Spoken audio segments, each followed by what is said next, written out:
Police শত শত restaurant ওয়ার্কারকে গ্রেফতার করেছে, বাড়ির দারোয়ানকে গ্রেফতার করছে, ম্যানেজারকে গ্রেফতার করেছে। ওকে আগুন লাগিয়েছে, ওকে একটা ভুয়া বিল্ডিং বানাইছে, ও কি সিটি কর্পোরেশনের কর্মচারী, টাকা খায়া লাইসেন্স দিয়ে দিচ্ছে, ও কি বিস্ফোরক অধিদপ্তর অথবা পরিবেশ অধিদপ্তরে চাকরি করে। একটা ক্রিমিনালকে অ্যারেস্ট করে নাই গত এক সপ্তাহে বেলি রোডের ঘটনায়। যত মানুষকে অ্যারেস্ট করেছে সব সাধারণ মানুষকে গ্রেফতার করেছে। এইটা হচ্ছে একটা অনির্বাচিত সরকারের ক্ষমতা দেখানোর যে খাইসলত। বেলি রোডের আগুন শুধু বেলি রোডে থাকে না, সারা বাংলাদেশে আগুন লাগবে। 46 জন মারা গেছে, কিন্তু এই যে 800 কর্মচারীকে গ্রেফতার করেছে, এরা কারা? এরা সমাজের উচ্চবিত্ত, মধ্যবিত্ত, না সমাজের গরিব মানুষ? দোকানে কাজ করে কারা? রেস্টুরেন্টে কাজ করে কারা? কর্মচারীরা কারা? ওই 800 জনের নাম কি আমরা জানি? কাদেরকে অ্যারেস্ট করেছে? মোবাইল কোড দিয়ে হেনস্থা করতেছে, পুলিশ চাঁদাবাজি করতেছে দোকানে দোকানে গিয়ে, যে কালকে তো রেস্টুরেন্ট বন্ধ করে দিব। 5 লাখ, 10 লাখ, 20 লাখ, কোটি কোটি টাকার লেনদেন করতেছে ঈদের আগে। কোরবানির গরু কিনতেছে। এখন যা যা করণীয় সরকার এখন পর্যন্ত তার একটাও করে নাই। আর যার নাম হইল হেনস্থা আর চাঁদাবাজি, সেগুলো সরকার প্রত্যেকটা করে যাচ্ছে। এটাই হচ্ছে যে অবৈধ অনির্বাচিত সরকার হইলে যা হয়, জনগণের কল্যাণ তার প্রায়োরিটি না, জনগণের হেনস্থা হইল তার বিজনেস। যত বেশি হেনস্থা করতে পারবেন অত বেশি লুটপাট করতে পারবেন, যত বেশি জনগণকে বিপদে ফেলানো সম্ভব অত বেশি চাঁদাবাজি করা সম্ভব, যত বেশি আমাদেরকে বিপদে ফেলতে পারবে অত বেশি বিদেশে টাকা পাচার করতে পারবে। এবং আমি আশঙ্কা করছি, কদিন পরে জানবো, আপনাদেরকে বলবো, এই যে ঘটনাটা ঘটে সারা দেশকে আগুনে ফালায় রাখছে না, এর ভিতরে কয়েক বিলিয়ন ডলার লুটপাট হয়ে গেছে। এটার খবর নাই। এটা জানবেন, 1-2 সপ্তাহ পরে দেখবেন যে খবর চলে আসবে, আমরাও জানবো। আমরা অনেক কিছু জানতেছি। অনেক ব্যাংকের এমডি ডিএমডিদের নিয়ে বহু লেনদেন হইতেছে এখন। এই ফাঁকে সারা দেশ যখন বিজি আগুন নিয়ে, কয়েক বিলিয়ন ডলার লুটপাট হয়ে যাবে। তথ্য আসলে পাবলিশ হওয়ার পরে আপনাদের সাথে আমরা শেয়ার করব। এইগুলো বন্ধ হওয়া দরকার। একটা রাষ্ট্র এইভাবে লুটপাটের উপরে চলতে পারে না।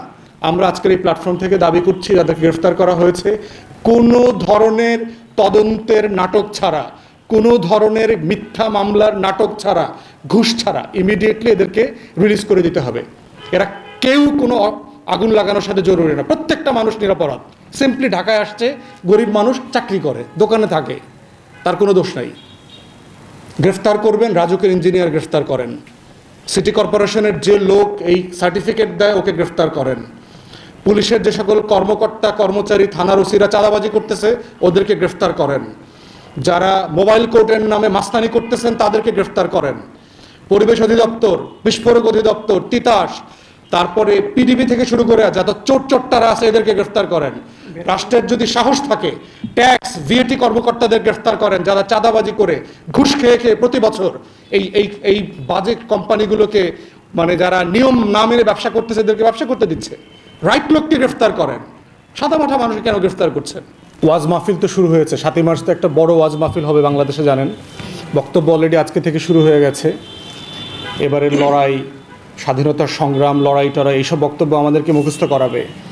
তো স্বাধীনতার মাসে আমাদেরকে আগুন নিয়ে ব্রিফিং করতে হচ্ছে, এটা হচ্ছে স্বাধীনতার ঘোষণাপত্রের সাথে গাদ্দারি। একটা অবৈধ সরকার ক্ষমতা থাকলে কি হয় দেখেন, আপনাদের মাধ্যমে দেশবাসীকে মনে করিয়ে দিচ্ছি, স্বাধীনতার ঘোষণাপত্রে কি বলা ছিল যে একটা নতুন রাষ্ট্র আমরা কেন করতে চাই। সেখানে বলা ছিল সাম্য, মানবিক মর্যাদা এবং সামাজিক সুবিচার, 3টা মূলনীতির ভিত্তিতে একটা রাষ্ট্র তৈরি করব। সাম্যের প্রশ্ন যখন আসে, দেখেন বাংলাদেশে কি হচ্ছে। আপনাদের অনেকের মনে থাকার কথা, 2021 সালে নারায়ণগঞ্জে হাশিম ফুডের একটা জুস ফ্যাক্টরিতে আগুন লেগে প্রায় 54 জন শিশু মারা যায়, বাচ্চা মারা যায়।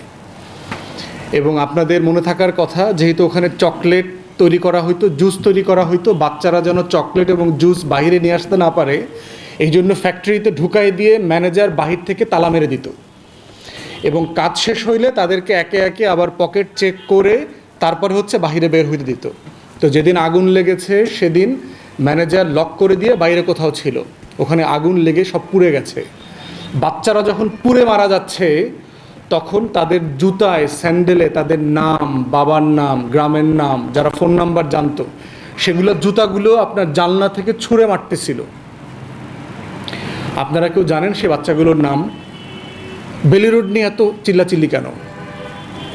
মানুষ তো বহু জায়গায় পুড়ে মারা গেছে। সীতাকুণ্ডে তো আপনার রাসায়নিক ফ্যাক্টরিতে অনেক লোক, কয়েক ডজন মানুষ পুড়ে মারা গেছে। বেলি রোডে বাংলাদেশের অসভ্য ঢাকার মধ্যবিত্তরা খায় বলে আপনারা আজকে তাদেরকে নিয়ে এত বিরক্ত, আমাদের ব্রিফিং করতে হচ্ছে। কিন্তু ওই 54 জন শিশুর ব্যাপারে কি আপনারা কোনো ব্রিফিং শুনেছেন? আপনারা গেছেন ক্যামেরা নিয়ে? ওই 54টা ছেলে মেয়ে, ওর জুতায় কী লেখা ছিল? ওরও তো একটা স্বপ্ন ছিল। আপনারা বেলি রোডে ডিআইজির মেয়ে মারা গেছে বলে রিপোর্ট করছেন। ওখানের একটা বাচ্চাকে একদিন ডিআইজি হইতে পারতো না পড়ালেখা করে? এখানে 5 জন এক ফ্যামিলির মারা গেছে, ওদের ইটালি যাওয়ার কথা ছিল বলে রিপোর্ট করেছেন। ওখানের একটা মানুষকে একদিন প্রবাসে আমেরিকাতে যেতে পারতো না, ইউরোপে যেতে পারতো না বেঁচে থাকলে? ওর স্বপ্ন ছিল না? এখানে একজন শুল্ক কর্মকর্তার বাচ্চা মারা গেছে, পরিবার মারা গেছে, আপনারা আলোচনা করেছেন। ভিকারুননিসা স্কুলের মেয়ে মারা গেছে, মা সহ। ওই বাচ্চাগুলো নিয়ে তো কোনো আলোচনা হয়নি, তার নাম নাই। তাহলে মৃত্যুর মধ্যে যে বৈষম্য আছে, আগুনে পুড়ে যাওয়ার পরেও যে বৈষম্য আছে, এটা দেশবাসীকে বুঝতে হবে। দেশের কানায় কানায় যারা গরিব প্রান্তিক জনগোষ্ঠী আছে, আমরা তাদের জন্য আজকে ভয়েস রেজ করতেছি। তো আমাদেরকে যেটা বোঝা দরকার দেশবাসীকে, যে আগুনে পুড়ে মরে গেলেও কিন্তু বৈষম্য চলে যায় না।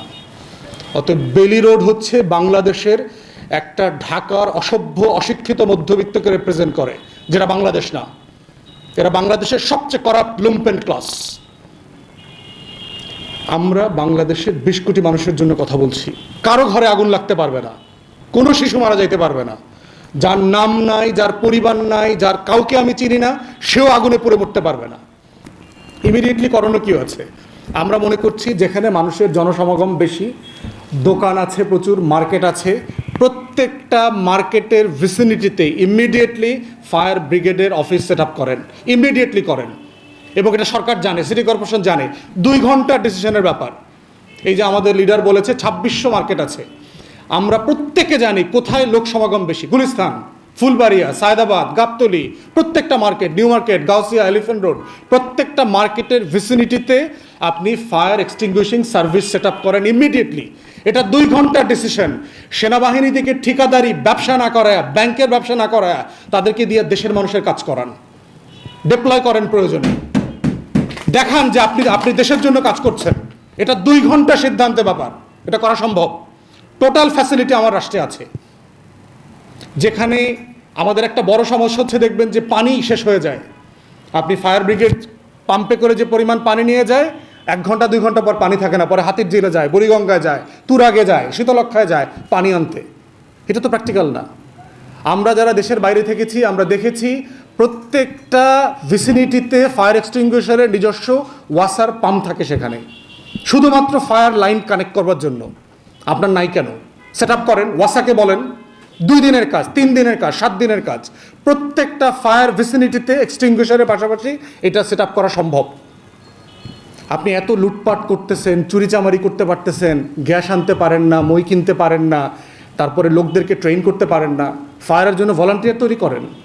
ছাত্রলীগের এত গুন্ডা, মিছিলে তো আওয়ামী লীগের লোক শেষ হয় না। এই গুন্ডা পান্ডাকে দিয়ে ভলান্টিয়ার বানান না, ট্রেন করে করে।